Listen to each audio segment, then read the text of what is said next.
நடந்தது இதுதானா? இப்பதான் எனக்கு எல்லாம் புரியுது.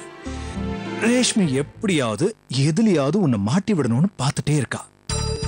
உன்னோட இறக்க குணத்தை வச்சே உனக்கு கெட்ட பேரை உண்டாக்கணும்னு நினைக்கிறா. நீ அதை புரிஞ்சுக்காம அவ கூட போய் உறவாடிட்டே இருக்க. நானா ஒன்னும் போய் பேசலங்க. நான் ரூம்ல இருக்கும் போது அவளாதான் வந்து என் கண்ணை பொத்துனா. உங்க குரல்ல வர பேசி என்னையே ஏமாத்த பார்த்தா. நான் உன்னை புரிஞ்சுக்காம போயிட்டேன். இனிமே நம்ம எல்லாரும் ஒன்னா சந்தோஷமா இருப்போம்னு அவதான் என்கிட்ட சொன்னா. அதையும் நான் நம்பிட்டேன். பைத்தியம் பைத்தியம். உன்னை யார் வேணும்னாலும் ஈஸியா ஏமாத்திடலாம். நம்ம கிட்ட நேருக்கு நேரா மோதிரவங்களை கூட நம்பலாம். ஆனா திடீர்னு நம்ம கிட்ட வந்து சரண்டர் ஆகுறாங்க பாரு, அவங்கள நம்பவே கூடாது. எல்லாரும் ஒன்னா இருக்கிற குடும்பத்துல ஒருத்தர் மேல ஒருத்தர் எந்த நேரமும் சந்தேகப்பட்டுக்கிட்டே இருந்தா நிம்மதியா வாழ முடியுங்களா? கால விழாத குறையா கெஞ்சிராலே மனசு மாறி இருப்பான்னு நினைச்சேன். கடல் அலை கூட தான் நம்ம கால்ல வந்து விடுது. அதுக்காக அதை நம்பி நம்ம பின்னாடியே போனா நம்ம கதி என்ன ஆகும்? சக்தி, நீ யாருக்கும் கெட்டதுன்னு நினைக்க வேண்டாம். ஆனா மத்தவங்க உனக்கு கெட்டதுன்னு நினைச்சா அந்த சூழ்ச்சியை புரிஞ்சுக்கும். பாட்டி மட்டும் உன்னை தடுக்காம இருந்திருந்தா நீ கண்டிப்பா நூடுல்ஸ் ரேஷ்மிக்கு கொடுத்திருப்ப. அதை வச்சே அவ இந்த வீட்டுல பெரிய டிராமா பண்ணிருப்பா. நீ நினைச்ச மாதிரி ரேஷ்மி இன்னும் மாறல. மனசுல ஏதோ பிளான் வச்சுக்கிட்டு தான் இந்த மாதிரி எல்லாம் ட்ரை பண்ணிட்டு இருக்கா. இதெல்லாம் எனக்கு ஒண்ணுமே புரியலங்க. அவ உண்மையிலேயே மாறிட்டான் தான் நான் நினைச்சேன். இந்த மாதிரி விஷயம் எல்லாம் உங்களுக்கு அவ்வளவு சீக்கிரம் புரியாதுன்னு எங்களுக்கும் தெரியுமுங்க. நீங்க பேசாம போய் படுத்துக்கங்க.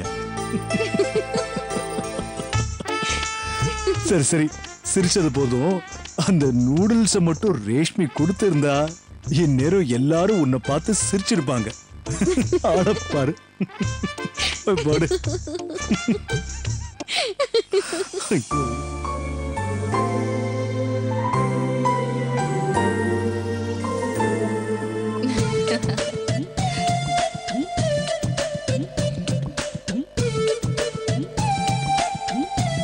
நான் இப்ப ரொம்ப சந்தோஷமா இருக்கேன்னு என்ன சொல்றதுனே புரியல.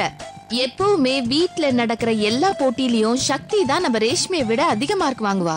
ஆனா இந்த தடவை நடந்த போட்டியில சக்திக்கு ஈக்குவலா நம்ம ரேஷ்மியும் மார்க் வாங்கிருக்காளே. இதுவே ரேஷ்மிக்கு கிடைச்ச வெற்றி தானே.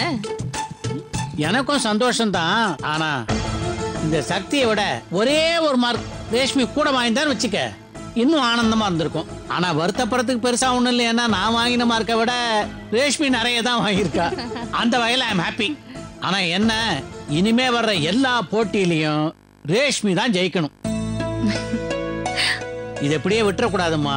இனிமே நடக்கிற போட்டியிலையாவது எதையாவது பண்ணி ரேஷ்மி ஜெயிச்சாகணும்.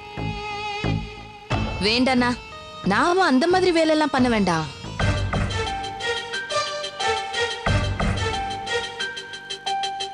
ரேஷ்மி போட்டியில ஜெயிச்சுதான் ஆகணும். ஆனா அது நியாயமான வெற்றியா அமையணும்னா. அப்படி சொன்னா எப்படிமா? நான் கூட தான் ஸ்கூல்ல படிக்கும் போது எங்க ஹிஸ்டரி வாத்தியார் பேப்பரை திருத்தி 15 மார்க்கை போட்டு விட்டாரு. அந்த மார்க்கோட வீட்டுல போனா எங்க அப்பா என்ன வீட்டுல சேர்ப்பாரா? ஒரு சின்ன வேலை பண்ணேன். இந்த ஒண்ணு இருக்குல்ல, அதை 5 பக்கத்துல போட்டேன். பேப்பரை பார்த்தாரு எங்க அப்பா. ஹாப்பி ஆகி துட்டை கொடுத்தாரு செலவுக்கு. நான் இதுல பண்ண தப்பு என்னன்னு சொல்லி பார்க்கலாம். வாத்தியார் போட்ட 1, வாத்தியார் போட்ட 5, இடத்தை தான் மாத்தி போட்டேன். அப்படித்தானே இதுவும்? இல்லனா எனக்கு அதுல உடன்பாடு இல்ல. ரேஷ்மி நியாயமான முறையில ஜெயிக்கணும், அவ்வளவுதான். ஜெயிக்கணும்னு வந்தப்புறம் நியாயம் என்ன அநியாயம் என்னம்மா இதுல? இந்த கர்ண விஷயத்திலேயே கிருஷ்ண பரமாத்மா என்ன பண்ணாரு? அர்ஜுனனை ஜெயிக்க வைக்க காலில் போட்டு அழுத்தலையா தேர? அது மாதிரிதான் அவரை பொறுத்த வரைக்கும் அர்ஜுனன் ஜெயிக்கணும், என்ன பொறுத்த வரைக்கும் ரேஷ்மி ஜெயிக்கணும். இன்னொரு விஷயம் சொல்றேன் கேட்டுக்க. நியாயமான ரூட்ல போனா அந்த சக்தியை ரேஷ்மி ஜெயிக்க முடியும்னு எனக்கு நம்பிக்கை. அதெல்லாம் எனக்கு தெரியாதுன்னு நீங்க சொல்றதை கேட்டு நான் கோல்மால் பண்ணி ஒருவேளை அது வெளியே தெரிஞ்சு போச்சுன்னா அதுக்கப்புறம் இந்த குடும்பத்துல யாருமே என்ன மதிக்க மாட்டாங்க. ஏற்கனவே இந்த வீட்டுல என்ன யாரும் மதிக்கிறது இல்ல. அதுக்கு ரேஷ்மியே காரணமா இருந்திருக்கா. அதனால இந்த போட்டியில ரேஷ்மி மெரிட்ல ஜெயிக்கணும்னு அதுக்கு என்ன வழின்னு பாருங்க. டாடி, ஆண்டிக்கு என்ன ஆச்சு? திடீர்னு சத்தியவதியா மாறிட்டாங்க. டாடி, நான் ஜெயிக்கணுமா? அதுவும் நேர்மையான வழியில ஜெயிக்கணுமா? இதெல்லாம் நடக்கிற காரியமா? ஆமாமா, இது எங்க நடக்கு? இல்லம்மா, இது நடந்தே ஆகணும். நீ ஜெயிச்சே ஆகணும். ஏன்னா அந்த நகைப்பொட்டி என் கண்ணு முன்னாடியே இருக்கு. அதை என் கையால நான் திறந்து பார்க்கணும். உன் ஆண்டியை விடு, அதை நான் சமாளிச்சுக்கிறேன். இதெல்லாம் நியாயம் பார்த்தா நடக்குமா?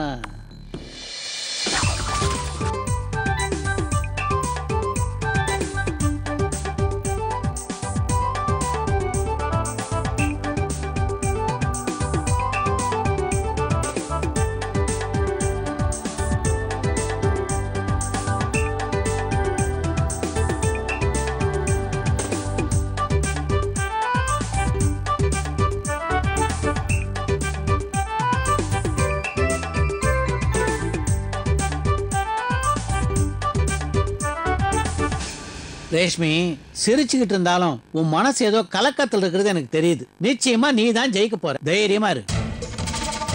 எனக்கு என்னமோ சந்தேகமாவே இருக்கு டாடி. அலமேல பாட்டி நான் ஜெயிக்கணும்னு நினைச்சாலும் அந்த பாட்டி விடவே மாட்டாங்க. அவங்க எப்ப பார்த்தாலும் சக்திக்கு தான் சப்போர்ட் பண்ணுவாங்க. ரேஷ்மி, காலம் எப்பவும் ஒரே மாதிரி இருக்காதும்மா. இப்ப பாட்டி வரப்போறாங்க. கொஞ்ச நேரத்துல ரிசல்ட் தெரிய போகுது. வெற்றி நமக்கு தான். B brave. பிரேமனா, சக்தி அணி தான் ஜெயிக்க போறாங்க. அதிகமான போட்டியில ஜெயிச்சதும் அவங்க தானே. அது மட்டும் இல்ல, அலமேலு பாட்டி ஒவ்வொருத்தர் கேரக்டருக்கும் மார்க் போட போறதா சொன்னாங்க. அப்படி பார்த்தாலும் சக்தி அணிக்கு தான் அதிக மார்க் விழும். ரேஷ்மி அதுல அடிபட்டு போயிடுவா. எனக்கும் சக்தி தான் ஜெயிப்பான்னு தெரியும் கல்கி.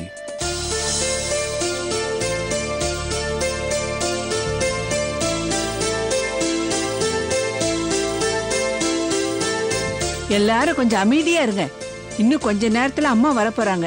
போட்டியோட முடிவை சொல்ல போறாங்க. அத்தை, அதுதான் எனக்கு ஒரே டென்ஷனா இருக்கு. இதுல டென்ஷனாக என்ன இருக்கு?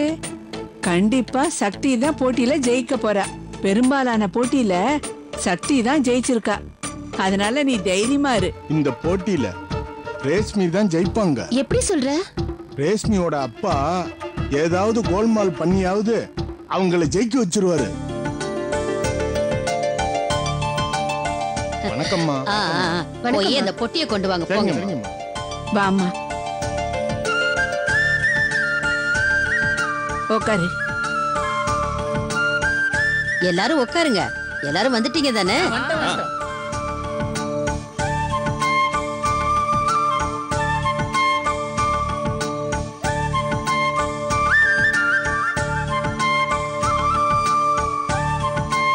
அம்மா வச்ச போட்டியில யார் யார் எவ்வளவு ஜெயிச்சிருக்காங்கன்னு அம்மாக்கு தெரியும். இப்போ போட்டியில ஜெயிச்சது சக்தியா ரேஷ்மியான்னு சொல்ல போறாங்க.